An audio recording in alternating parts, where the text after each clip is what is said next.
40 tahun yang pertama, mereka berjaya bawa, selepas melobi dengan begitu dahsyat, bawa pergi ke persidangan yang pertama kalinya untuk mewujudkan United Nations.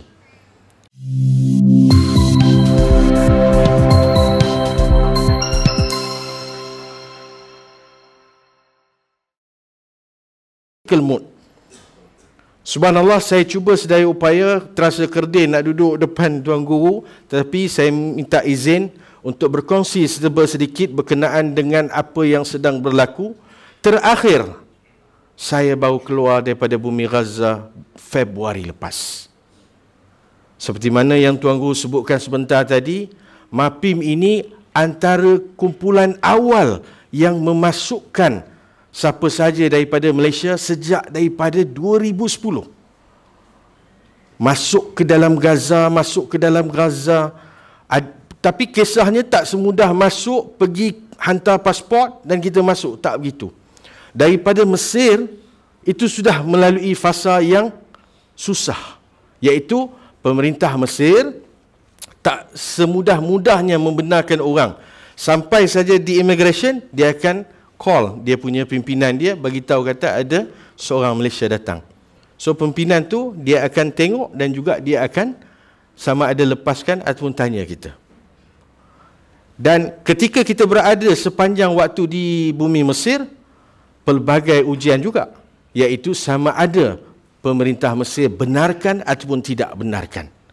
Dan sekiranya kita dapat pergi, kita kena melalui lebih daripada 21 checkpoint. Mesir nak pergi ke Rafah itu, kiri dan kanannya adalah padang pasir. Padang pasir, dia bukannya kita boleh berhenti tepi jalan seronok-seronok, tidak. Jadi, sampai di pintu Rafah, Rafah ini ada dua. Rafah di sebelah Mesir dan Rafah di sebelah Palestin ataupun di sebelah Gaza. Untuk lebih memudahkan tuan-tuan nak faham, kita bawa kat sini ada satu map, ini Rafah. Kenapa ada gambar-gambar bom? Sekejap lagi saya akan terangkan. Semua yang kita sedang bicarakan ini automated live update. Sedang kita bercakap ini tuan-tuan, ini adalah hari yang ke-9. Sedih, minta maaf kepada Palestin, minta maaf kepada Gaza dan Al-Quds, kerana 9 hari kita menyaksikan kumpulan mana yang duduk di sebelah kanan, negara mana yang duduk di sebelah kiri. 9 hari membuktikan bahawa berapa ramai kumpulan-kumpulan yang kita berkehendakkan dia duduk di sebelah kanan, rupa-rupanya dia duduk di sebelah kiri. Jadi ini antara satu perjuangan hak dan batil. Jelas dah sekarang ni. Tak macam dulu. Dulu selindung-selindung. Tapi hari ini tak. Kita boleh nampak dengan begitu jelas. Dalam 9 hari ini tuan-tuan, jumlah mereka yang syahid sudah melepasi 2,215. Kalau tak silap saya, beberapa hari yang lepas ketika Ustaz Hazmi kita dan juga Ustazah Asmah datang ke command center kita, jumlah dia baru dalam 1,000 lebih. Sedang kita bercakap jumlah naik. Dan bagaimana pula dengan jumlah yang cedera parah? Ini sudah langsung pergi 8,714. Ini cedera parah. Dan jumlah yang kehilangan rumah adalah 423. 423,000. Itu tidak termasuk lagi yang dikerahkan, yang diancam, yang diugut oleh rejim Israel. Dia bagi amaran untuk keluar daripada utara untuk pergi ke selatan. Rafah ini adalah selatan. Dia menghala kepada Egypt.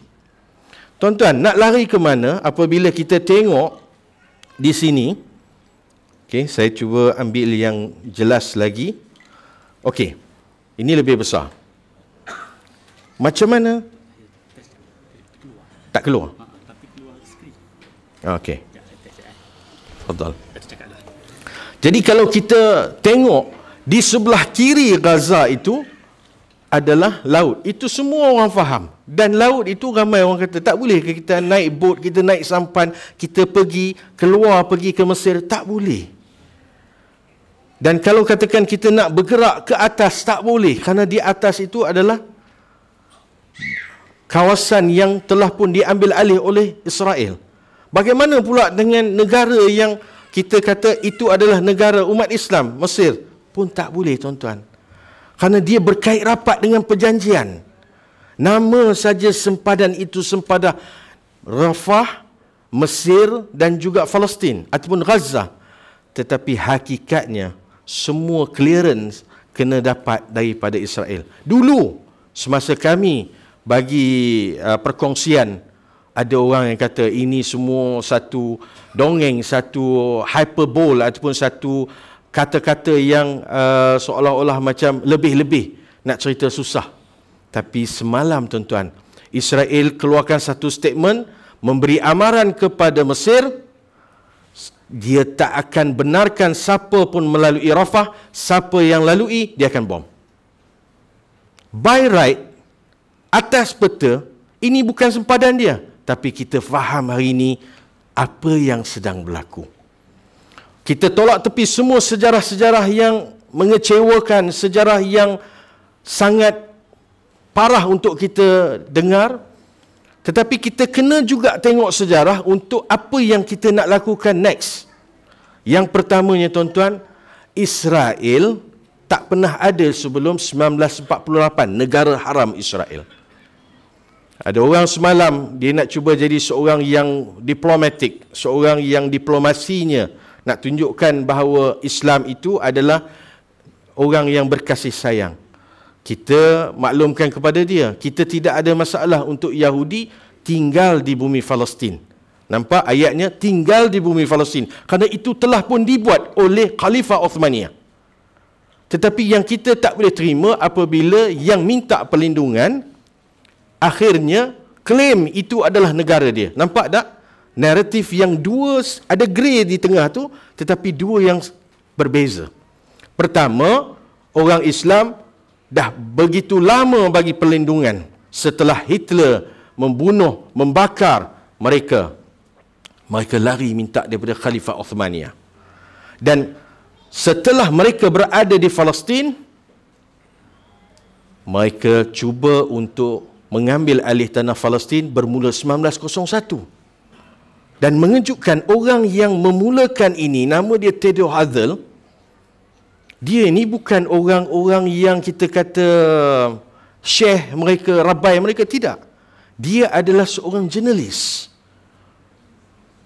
Mereka mulakan dengan kekuatan media hingga saat ini.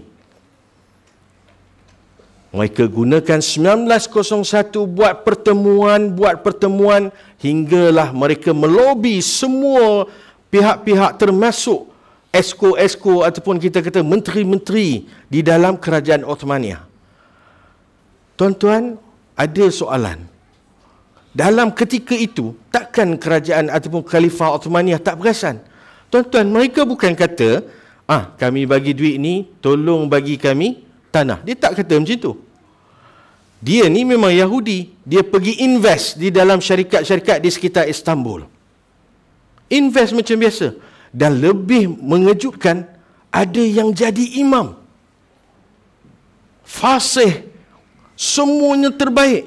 Tetapi dia adalah seorang Yahudi. Dia adalah seorang kafir. Ini telah berlaku, ditulis oleh sejarah dan kita kena aware. Dan akhirnya, tuan-tuan, dia orang lobby sekitar Istanbul ini melalui gerakan, contohnya, Tuan Menteri, ni ambillah duit. Tak apa, tak payah resit. Tak apa, nak buat apa, tak apa. Tapi yang penting bantu ummah. Kaedah dia orang. Sampai dah 10 kali, baru dia minta, boleh tak susun atau jumpa dengan Khalifah Abdul Hamid II. So dah apa nak kata? Dah termakan budi. Dan akhirnya berlangsung lebih rapat lagi, lebih rapat. Macam-macam berlaku hinggalah mereka masuk ke fasa yang begitu tegar, begitu tekad. No more turning back. Ini Yahudi. 40 tahun mereka bergerak, Dan akhirnya tuan-tuan, apa yang kita tengok 1948, mereka lobby Britain, mereka lobby Russia, mereka lobby France dan banyak lagi negara hanya untuk satu saja. Akidah mereka, mereka mesti bina negara Israel. Lama tuan-tuan, 40. Kalau ada orang baru umur 40 kata daripada kecil sampailah sekarang, daripada jam dunia 10 sampailah sekarang masih lagi tak bebas, masih lagi tak berjaya. Tuan-tuan, Yahudi lebih daripada itu.